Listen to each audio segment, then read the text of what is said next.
YouTube's closed captioning to follow along. To do so, click the closed captioning button directly on the video player on your screen. Now, let's get started. Let's take a few moments to meet some of Grow with Google's on-air partners: American Library Association, the New York Urban League, Goodwill, and the National Association of State Workforce Agencies. Now that you've met our partners, let's talk about some of the challenges you may face while conducting a job search from your home. Finding a new job can be challenging, even under the best circumstances. And these days, many people are also starting their first job search from home, which can bring its own set of obstacles. For example, it can be difficult to juggle a new job alongside new responsibilities like childcare and domestic work, or even new living arrangements. It can be harder to evaluate how well you fit into a workplace without the opportunity of actually visiting the office in person. Applying for a job remotely means you have to make your first impression via written communication, like emails, cover letters, and your resume. And it can be challenging to know the skills you've honed in your past jobs and education translate to a remote work environment.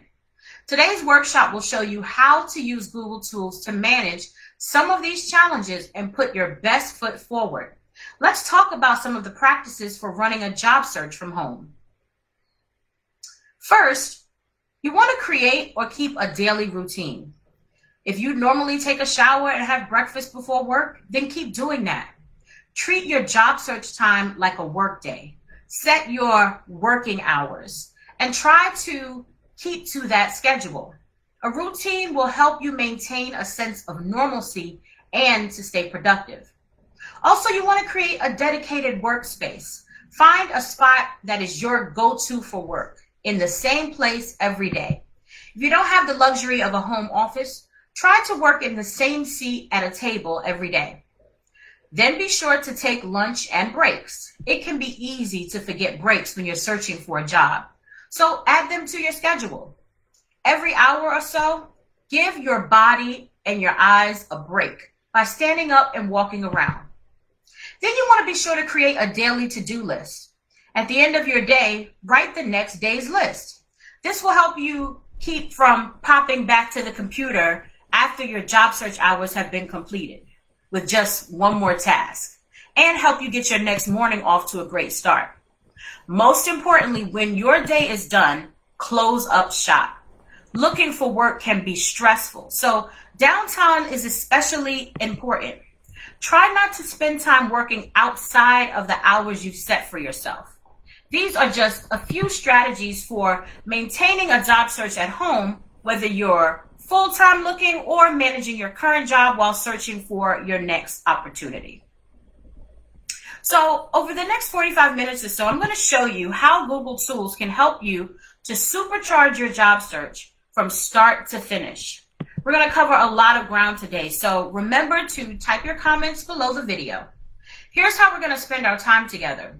First, I'm going to show you how to use a job search tracker, Spreadsheet, to stay organized as you find and apply for those many job opportunities. Then, I'm going to show you how to use jobs on Google Search to find career opportunities that are relevant to your experience, interests, and skills. Next, we'll briefly talk about how to use a template to create a clear, compelling resume that highlights your skills and experience. After that, we're going to go over how to research new opportunities online and in person with informational interviews. Finally, you will learn how to ace a remote interview. You'll also learn about follow-up steps that you can take after your interview so that you can make that great first impression last. The skills you learn in this workshop are going to help you during your job search and once you're settled into your new role. So, once you begin your job search, hopefully you will find lots of job listings for positions that you're interested in. In a few minutes, I'll tell you how to search online for job opportunities. But first, let's talk about how you can use a job search tracking spreadsheet to keep up with all of the opportunities that you find and to keep them organized. It will help you manage your job search process from start to finish. In order to copy and save the job search tracker spreadsheet, you'll need to sign into your Google account. Signing in allows you to access all of the Google apps, including Google Sheets, which is the software we used to create the job search tracker, and Google Docs, which we'll use to build a resume. To sign into your Google account, open a new tab in your browser and visit google.com. If you're not already signed in, click Sign In, then enter your username and password. If you don't have one yet, you can easily create a free Google account. After you've signed in, click the job search tracker link below the video window. You'll be prompted to make a copy of the job search tracker. Your copy of the job tracker spreadsheet will automatically save to your Google Drive. Google Drive allows you to store, access, and share files like documents, slideshows, forms, and photos in one place. Instead of storing them on a computer, your Google Drive files are stored in the cloud, a safe place on the internet where you can save important information. Whenever you save something on Google Drive, you can easily access it from any computer, smartphone, or tablet that has internet access. Files stored on the Google Drive won't get lost, even if your computer crashes. Plus, the projects you create with Google applications are all stored automatically on your drive. You don't even have to remember to click save. It doesn't get any better than that. Next, you want to rename your tracker by clicking on the title in the upper left-hand corner. Type in a new name for your tracker. You can rename the tracker using your name or the time frame for your job search. Now take a look at this spreadsheet. A spreadsheet contains many rectangles called cells. Cells are organized into rows which have a number and columns which have a letter. Every cell has an address based on its column and row. For example, the cell that's highlighted would be cell A1 because it is column A, row 1. You can add text, numbers, formatting, formulas, and functions to cells. In the top row of the job tracker spreadsheet, you'll see headings for the job title, the company name, the salary or hourly rate if it's listed, the website URL so you can return to the listing later, and notes in case you need to add any additional details. As you proceed with your job search, you will add details below each heading to keep track of the information that you need. These headings are just a starting point. You can add additional headings to your tracker for anything you think will be helpful in your job search, or you can remove the ones that don't apply to your situation. For example, if you are, let's say, expanding your search beyond your current area, you might add a column for location, or you might even add a new column called work from home to track whether a job is remote or on-site. You may even want to add additional column headings to help compare other information you're interested in, like a job's benefits or perks. This job tracker has a heading for application status. Now that's an important column.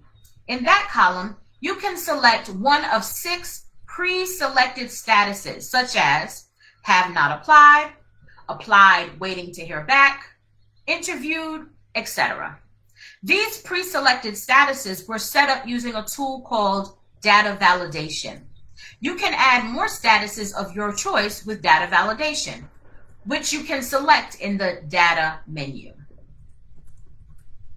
Okay, now that you've got your tracker set up, it's time to start your search. Most employers post jobs online and manage the entire application process digitally. This means they advertise the role online, receive the resumes and other information digitally, and even conduct interviews virtually. To find new opportunities, we're going to use jobs on Google Search. Jobs on Google Search pulls listings from all over the internet and creates one easy list, which you can filter based on the job you're looking for. To use jobs on Google, just start with a regular Google search. You're going to open a new tab, type google.com into the address bar. Keep your spreadsheet open in another tab so that you can keep track of the ones you want to apply for. If you find any interesting jobs, add them to the tracker. In the Google search bar, you're going to type in a query about the kinds of jobs you're looking for. You can enter things like jobs near me, part-time jobs, or customer service jobs. You can also type a question like, what are the best jobs near me? Add whatever search terms work for you and your job search. If you're not sure what kind of job you're looking for, add search terms about fields of interest that you might have experience in. If you're looking for a job in a different city, then be sure to include the city in your search. So for example, you might want to enter jobs in Columbus or manufacturing jobs in Atlanta. To move forward with your search, you're going to press enter and check out the results. Google Jobs comes up automatically, and we're going to take a look at that on the next slide. To use jobs on Google, you start with a regular Google search. Veterans looking for civilian employment can use their MOS or Military Occupational Specialty Code to search for a job that suits their skills and experience. In the search bar, type in a query using terms like veteran jobs near me or veteran management jobs, and add the name of your city, or IT jobs for veterans, just to name a few examples. Once you've run a search query related to veteran jobs, you'll be prompted to enter your MOS code. This will limit your search results to civilian jobs that require similar skills to the ones you've used in your military roles. Once you set up your search terms, Google Jobs displays a list of several possible jobs that meet those terms. Click on these jobs listings directly if they interest you, or you can select the arrow at the top right to expand your search. Next, you're going to check out the results of your expanded search. The GIF on the right shows a Google search homepage. A user types in veteran jobs near me in the search bar. Then they run the search and they view the results page. On the Google search page, you'll see a snapshot of jobs that meet your search criteria. Click a result or click Explore Jobs to look at the full list. Each listing contains important details about the position, such as ways to apply, salary information, a job description, reviews of the company, and more.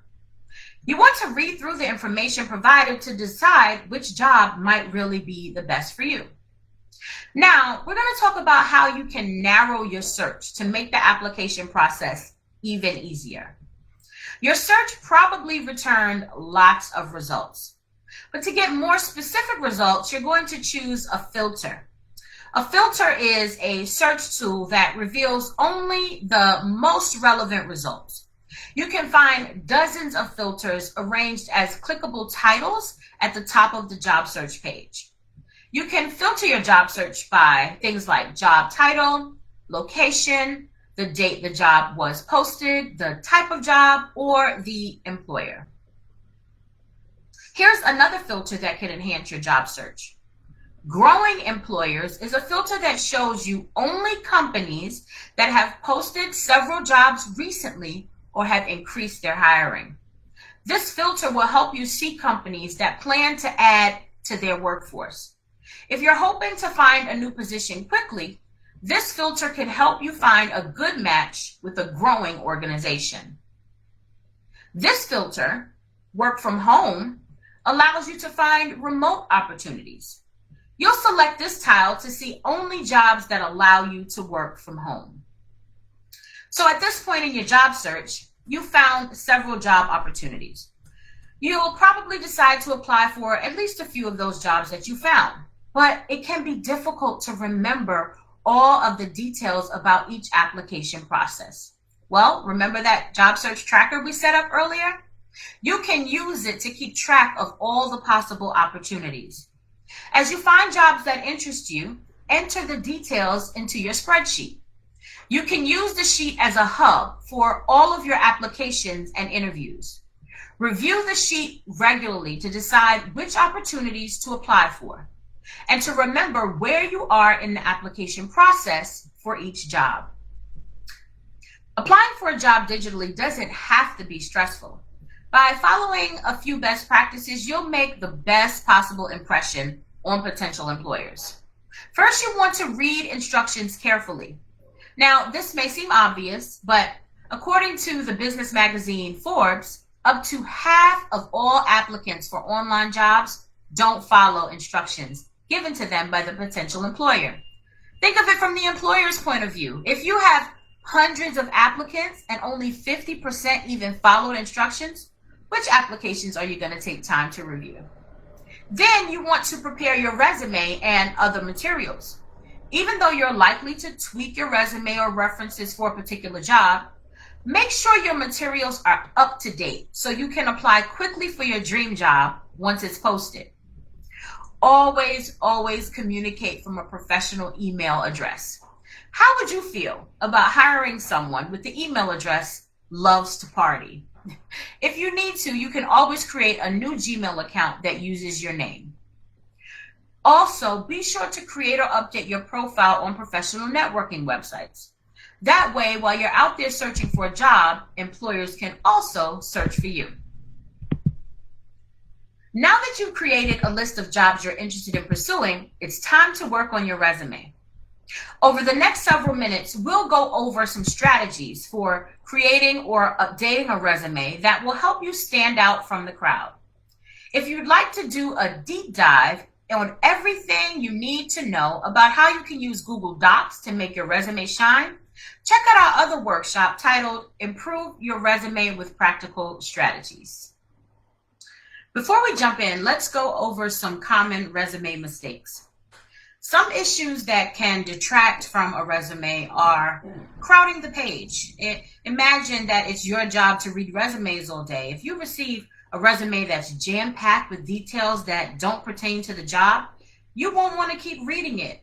This image here is a great example of that. Also, it's not a good idea to not include enough information. The resume is an employer's chance to get to know you, your past experiences, and the qualities and skills that you bring to the next role. If you don't include enough detail, it will be hard for them to evaluate whether or not you're the right fit for the job. Also, you don't want to use distracting text or fonts. Great resumes are easy on the eyes and still manage to give a hiring manager or recruiter a clear picture of the candidate. Also, be sure not to include spelling or grammatical errors. Everybody makes mistakes, but leaving them on a resume tells employers that you're not detail-oriented. You always want to perform spelling and grammar checks before you submit your resume. Now we're going to talk about how the qualities of a good resume can help you in your job search. The kind of resume that recruiters dream about. One that showcases your skills and abilities and shows the employer that you are a great candidate for the job. While there is no single right way to prepare a resume, here are 4 steps you can take to make sure your resume is as strong as possible. Number 1, make sure your resume looks professional. Thankfully, Google Docs features several free templates that were created by professional designers, so you can be sure your resume looks its absolute best. In a few moments, we'll take a look at a few templates and explore how to use them. Second, highlight your skills and accomplishments. Your resume should not be a list of every job you've ever had and every activity you've ever participated in. Instead, you want to make sure to select the experiences, jobs, and skills that show how you are a great candidate for this particular job. Third, cite specific examples and measurable details from your experience to show the impact that you've made in the places where you've worked. What specifically have you done and how has it impacted your coworkers, your team, or the company? Be sure to include projects that you've worked on, improvements you've made, processes you've developed, or goals you've attained. And whenever possible, use measurable details to quantify the work that you did. You always want to back up your claims with data whenever possible. For example, 9 out of 10 customers rated our interaction excellent on our post-call survey. It's always good to include numbers. And finally, tailor your resume to fit the job description. Many businesses use screening software to narrow the pile of possible candidates before a manager even looks at them. These programs scan the resumes for keywords from the job description. If those keywords do not appear in the resume, the program determines that the person is not a good candidate for the position. So when you create your resume for a particular job, be sure to incorporate as many keywords from the job listing as possible. A professional resume is well formatted, organized, and easy to read. To make sure your resume looks professional, 1, be sure to include wide margins and a lot of white space. Having empty space on the page that isn't filled with text or graphics gives the reader's eye a chance to rest. Also, use simple, easy to read language. Use clear headings and choose an appropriate font. Now, you may be thinking, but I'm not a designer, Aisha. I don't know how to select the right fonts or create the perfect heading. Good news, you don't have to be. You don't have to have any design skills to create a professional looking resume. You can just choose from a variety of the pre-built templates that are a part of Google Docs. Templates provide design elements and formatting that you can use as a starting point for your projects. They also keep font sizes and styles consistent throughout your document. Google Docs offers lots of free, great-looking professional resume templates to help you get started. The layouts, fonts, and colors are different for each one, but they all contain the same basic information that you'll need for your resume. Your contact information, skills, experience, and education, as well as your accomplishments or projects you've completed. After you select a template, you can customize the document from there. Let's take a closer look at some of these templates. First, to access these templates, you start from Google Drive. You're going to click New, then Google Docs, then From a Template. You always want to rename your template so that it's easier to find later. After the workshop, take a look through these templates and think about which one might work for you. Some of the templates lend themselves to certain industries. You may want to check with a colleague about standard styles for your particular field. For example, a creative person like a graphic designer might use a more creative resume template to show off their skills even before the interview. Once you choose a resume template, you want to add your name, your contact information, and your professional history. Select a placeholder text and then type in your own info. For extra guidance on what to include in a resume and how to make a strong impression, be sure to check out the workshop called Improve Your Resume with Practical Strategies.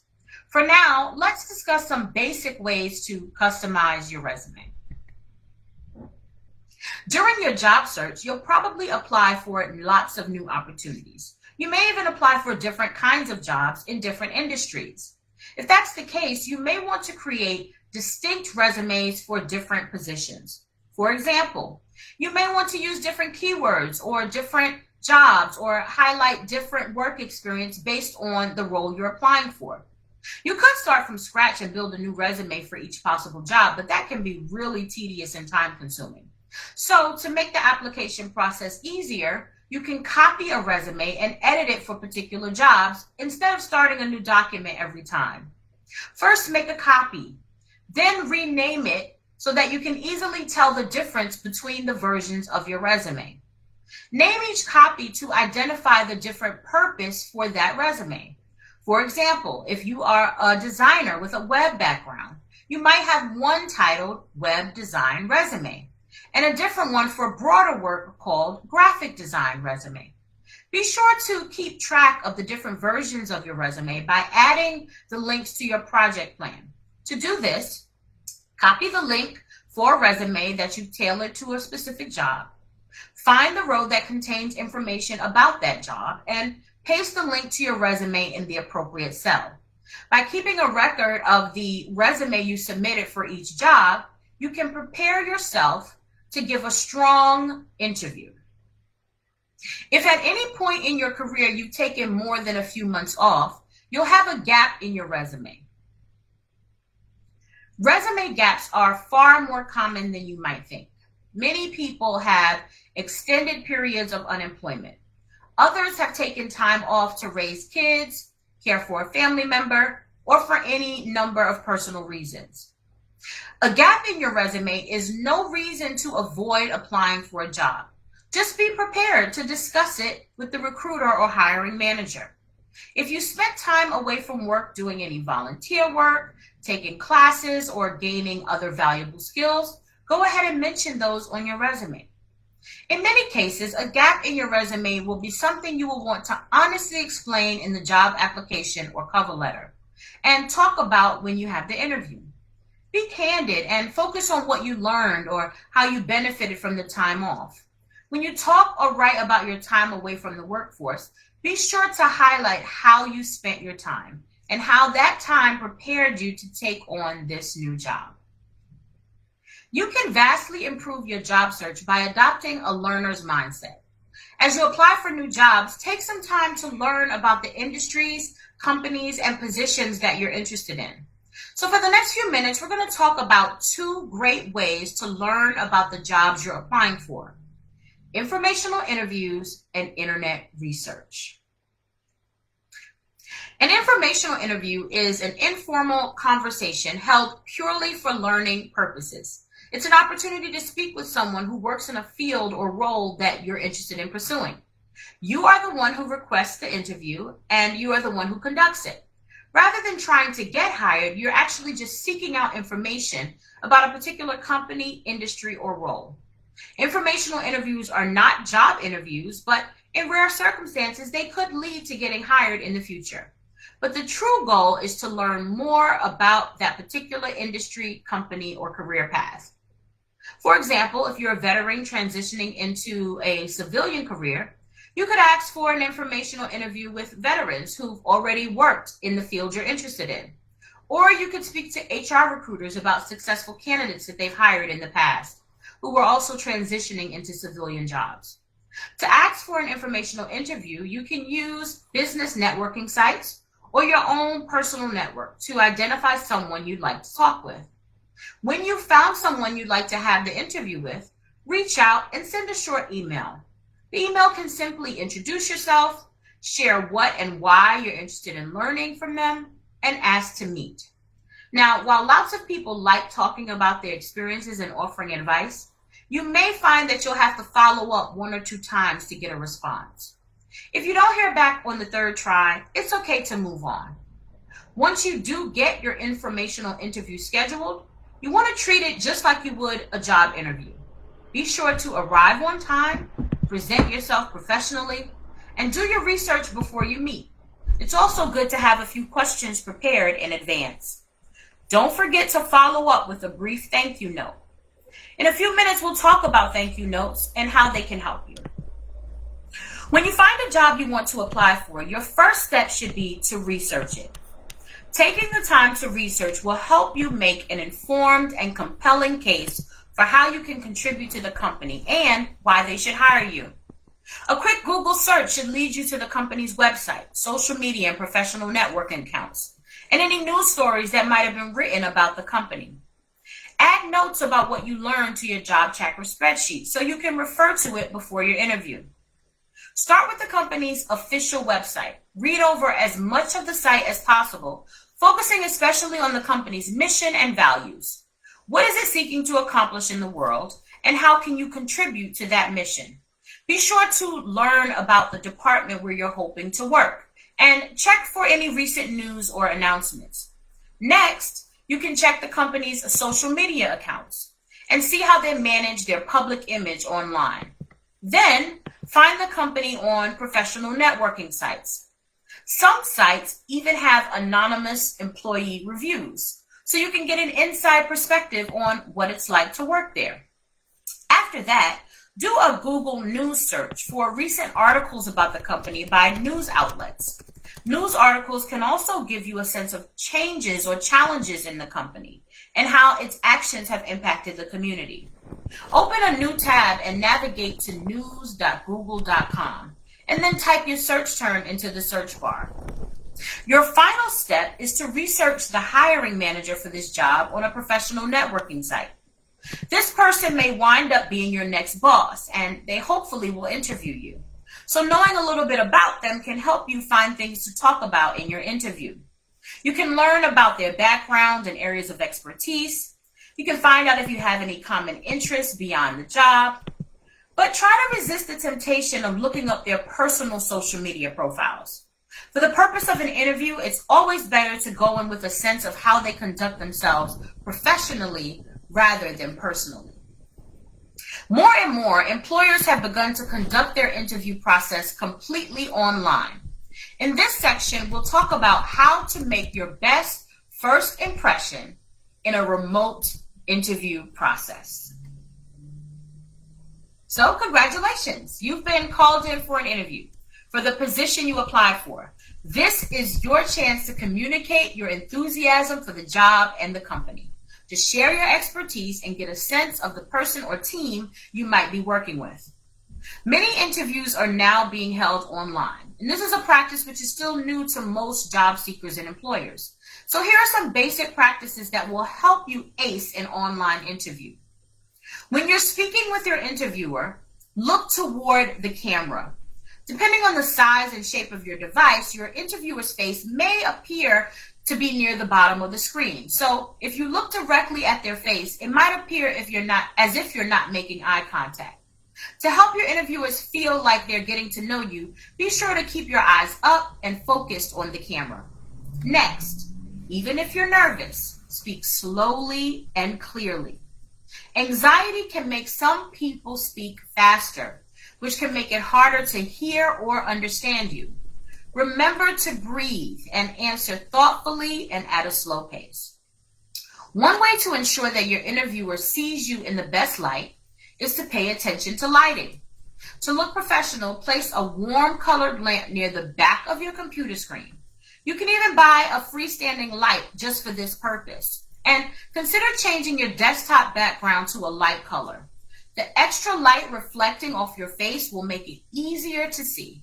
And since a lot of our communication is nonverbal, if your interviewer is able to see your face, they will be able to communicate with you more smoothly.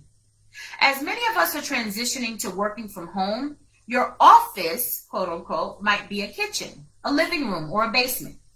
If you can, try to find a neutral background to avoid distractions. And don't forget to dress for an interview, even if you're doing it from your living room. Pay attention to how you present yourself, because this will show interviewers that you take the opportunity seriously. Interviewing is a skill, and you will get better with practice. So ask a colleague or friend to hold a practice interview with you. To learn more about setting up your own video calls with Google Meet, you can check out our other workshop entitled Collaborate, Meet, and Work Remotely. Many of your remote interviews will take place through a video conferencing program like Google Meet. When a potential employer schedules a digital interview, they will probably send you a calendar invite or email with a link to join the meeting. But for the sake of your practice interview, you'll want to set up your own interview. To do your practice interview, first reach out to a friend who's willing to play the role of your potential employer and agree on a time to hold the interview. A few minutes before the practice interview, navigate to meet.google.com and select Start a Meeting. A meeting will be created for you. Then you'll select Join Now to enter the meeting. When you open Google Meet for the first time, allow the use of your camera and microphone for video and audio in the application. Once you join, a pop-up will appear allowing you to invite your practice interview partner to the meeting. Simply click Add People and enter their email address to invite them. To learn more about setting up your own video calls with Google Meet, check out our other workshop entitled Collaborate, Meet, and Work Remotely. Your guest will then receive an email with their invite. Once they've joined, you can start your meeting. If you are being interviewed by more than one person, select a layout that allows you to see everyone at once. So let's fast forward a few steps. Your practice interview and other preparation gave you the confidence to complete your job interview and make a great first impression. Congratulations.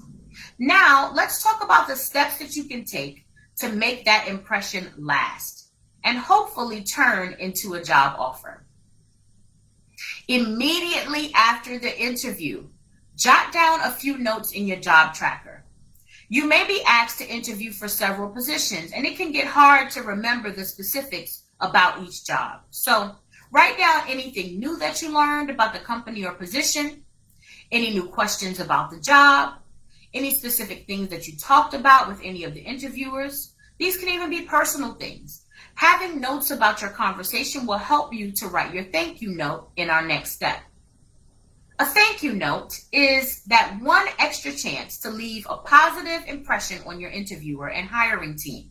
So be sure to send a thank you via email within 24 hours to everyone you spoke with, the hiring manager, the recruiter, and any other team members. Your thank you email should be brief, no more than 4 or 5 sentences. And so in your email, you want to be sure to thank the person for taking the time to interview you, emphasize how enthusiastic you are about the job, be specific about what you liked about the position and what you're excited to potentially contribute to the team. If you can, mention one specific thing that you enjoyed about speaking with them. Even if you had a conversation about your favorite sports team or restaurant, those moments of connection can pave the way for a professional relationship. And be sure to complete a spelling and grammar check and proofread your note carefully before sending it. Today, we explored the ways Google tools can simplify and improve your job search process from start to finish. We learned how to use and modify a job search tracking spreadsheet to manage all of your career options, record notes as you research each job, organize different versions of your resume, and track the status of your applications. Next, we used jobs in Google search to find job listings. We examined filters that can narrow down your search. You can use those filters to find jobs that specifically are for veterans, to locate remote opportunities, or to find growing companies. After that, we learned how templates can make it easy to create great-looking resumes that highlight your skills and talents to potential employers. And we previewed how to comment, copy, and share the file so that you can edit it for your unique application. Finally, we went over some steps and tips for giving great interviews in Google Meet. We talked about starting the video call, and I gave you some ideas on how to present yourself effectively during the interview itself. Job searching from home can be intimidating, but it can also be a great opportunity to grow your professional skills. To help, we've compiled digital resources that can make your job search easier, more organized, and more effective. Next, I'll share some of Google's training resources that you can access remotely. There are many different learning paths and options, so we'll talk about these tools and determine which one makes the best sense for you. Grow your digital skills no matter where you're located. Through online workshops, you can learn skills that can help you stay connected and productive while working or managing a business remotely.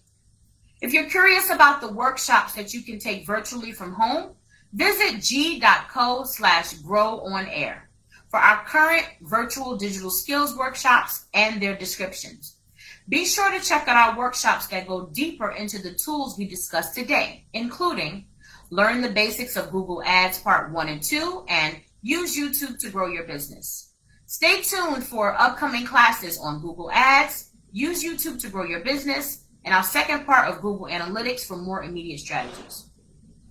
If you want to quickly sharpen your skills, check out Primer's lessons on finding jobs and career advancement. Primer is a free app that you can download to your phone. If you have an Android, you can download it at Google Play. If you have an Apple device, you can download it from the Apple App Store. The Primer app offers 5-minute lessons focused on conducting a productive job search, adding digital skills to your resume, and more. This image shows phones displaying a Google Primer lesson on working remotely and productively at the same time. Also, we want you to know about Applied Digital Skills, a free training curriculum that helps you with more skills that you might want to learn, from data analysis to research and communication to resume writing. There are lessons for adult learners as well as ones for middle and high school students. This image shows an applied digital skill video lesson in progress. Today we touched on a few of the collaboration features Google has to offer. To get more in-depth training on these tools, Google offers free G Suite training. You can even get official certification in G Suite if you'd like. Anyone can complete all of the G Suite training at no cost through Applied Digital Skills, an online platform for digital learning. Even if you don't plan to get your G Suite certification, these lessons can help you get familiar with all of the G Suite applications. Let's regroup and talk about the next steps in your job search. We want you to leave this workshop with a clear sense of what you should do next. So here are a few ways to move forward. Number one, create a job search tracker using Google Sheets. Then, to develop your resume, open a new Google Doc and review possible templates to get you started.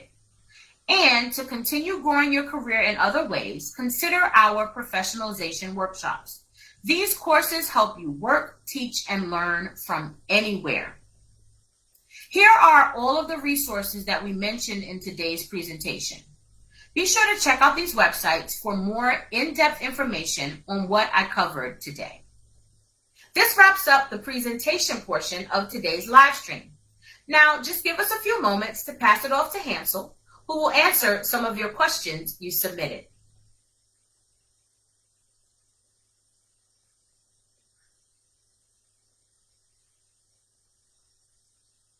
Thanks, Aisha.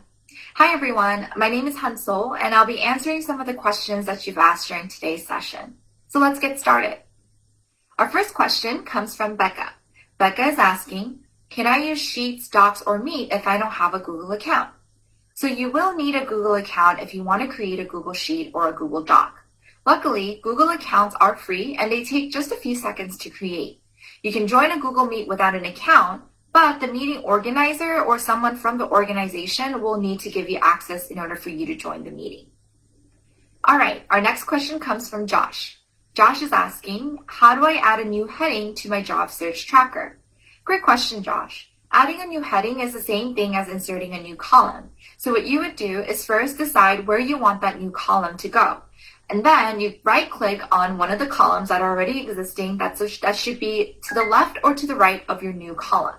Then you right-click, then you click on Insert New Column, either one to the left or one to the right, and a new column will appear. Now you just need to edit the first cell on row 1 to the heading that you wanted to edit it to. Then you're done. Now if you decide that that's not actually where you want your column to go, it's as easy as clicking on that column and dragging it to the placement of your choice to the left or to the right, and that's it. All right, our next question comes from Zach. Zach is asking, once I decide to start pursuing a job, should I delete it from my tracker? That's a really great question, Zach. If I know that the inclination is to go ahead and delete any information on your job tracker as soon as the job is not relevant to you, but we recommend that you save that information just in case. You want to set your future self up for success, and in order to do that, you want to make sure that you save all the information that you worked really hard right now. And even if that job isn't relevant to you right now, it might be something that you want to look at later on in the future. You never know. So in order to keep a record of these jobs that you've stopped pursuing, there are a few ways that we recommend you can try doing. First, you can just create a new sheet by selecting Add Sheet on the lower left corner of your Google Sheet that you're working on. This will create a new tab where you can label Decide Not to Apply. Then you can cut and paste the job information from your working sheet onto that new tab. Now, another method you can use is gray out that entire row on your existing sheet. This can serve as a visual reminder that you have decided not to pursue that job any longer. The text is still there, but because you've grayed it out in a different color, your eyes will skip over it and it shouldn't be as distracting.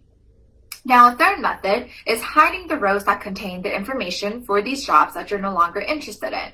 That's as easy as selecting those rows that have those jobs or columns and right-clicking on them and then selecting Hide Rows or Columns. Then you'll immediately see that those rows and columns have disappeared. You can always bring them back up But if you want to hide them, you can just keep them hidden. And it's as easy as that. Now, all these options are great because it allows you to keep a record of what you learned about for a position and all the steps it took for you to get to it. This information can come in handy if you change your mind about the job in the future, or if you decide to apply for a similar position or apply to another job in the same company. So we recommend try not to delete any of that information and the hard work that it took you to save that information. Just use these tips and tricks to hide it for next time.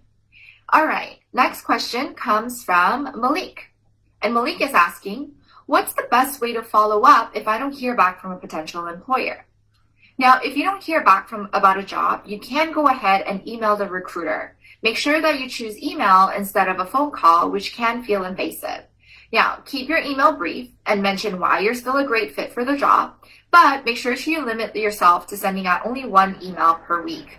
And if you don't hear from the recruiter after a few weeks, cut your losses and put your energy into the new position or a different job. All right, Matt is asking, is it okay to reach out to an employer via social media about a job?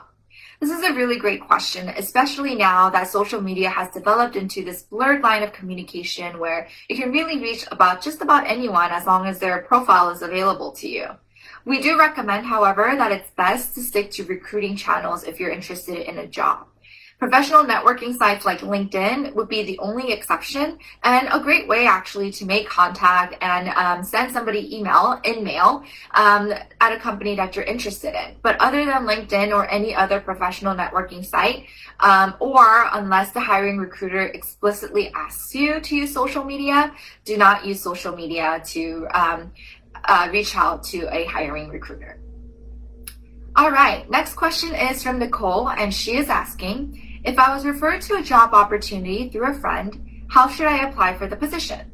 So before you apply, make sure you check with your friend who works at the company to see whether you should apply through them directly. So follow their instructions as you complete your application.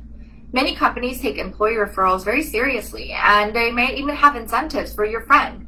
So make sure, or your application can come at the top of the application pile, especially if you have an in with somebody within that company. So make sure you talk to your friend first before you go ahead and complete that application process. All right, our next question comes from Aubrey, and Aubrey is asking, can I have more than one free Google account? Great question. You can have as many Google accounts as you want or need. In fact, I myself have at least 4. Now, if you create a new Gmail account just to apply for jobs, make sure to remember to check that account regularly or set up email forwarding so that you get emails to your primary account and you don't miss anything that comes through your secondary or tertiary account, all right? All right, next question comes from Aisha, and Aisha is asking, does Google Docs have a spell check and how do I use it? So Google Docs has a spell check feature and it's already automatic. Once you start typing on the doc, it will immediately put the squiggly lines that tell you what's a spelling error or a grammar error. But if you want to go ahead and still do it manually, you can do that by going to the Tools menu at the top of your Google Docs and clicking on Spell and Grammar Check. All right, next question comes from Kenji, and Kenji is asking, how do I take the class Improve Your Resume Using Practical Strategies? Great question. If you visit g.co/growonair and select what's the on-demand link, you can watch our class Improve Your Resume with Practical Strategies. Make sure you keep an eye out for more upcoming live workshops for job seekers. And additionally, for a limited time, you can get one-to-one resume coaching from a Googler expert that can give you tips and tricks to enhance your resume for your next job. All right, next question comes from Mai, and she's asking, what's the best way to explain or detail big work gaps? This is a really great question and one that we get pretty commonly. If you find that you have gaps in your resume, there are a couple ways you can work around this. So first, you can either fill those gaps with things like part-time gigs, training opportunities, certificates you may have earned, or even volunteer opportunities. But another way you can try to avoid that is reorganizing your resume to what's called a functional style resume. A functional style resume will only highlight the experiences through which you can showcase the skills and achievements that are actually relevant to the job description. So that would be different from the traditional chronological style resume where you're forced to put in all of the different jobs that you've held, even if they're not relevant to the job description. And our final question comes from Elaine, and Elaine is asking, how do you put a job on your resume from your past that doesn't have relevant work history so they don't think you have an employment gap? Same question answer with Kenji. We would recommend the functional format as a way to organize your experiences so that you can highlight your relevant skills, which will then take the focus away from the chronology of the jobs. All right? And that just about wraps up our Q&A for the day. Thank you so much for joining us today on the class Use Google Tools to Help You Land Your Next Job. We hope everyone learned something new. Now you can find all of our follow-up resources on the same page that you're watching on the Resources tab above the video player. You can also access a recording of today's session by clicking On Demand at g.co/growonair. Now we'll also be sending a follow-up email with a survey for you to fill out regarding your experience in the virtual event today. It's really important for us to get feedback so we can quickly improve these sessions and offer content that's most helpful to you and other learners. So thanks again for joining us here at Grow with Google on Air, and we hope that you'll sign up for some of our upcoming live workshops and events and even watch other videos on demand. See you later.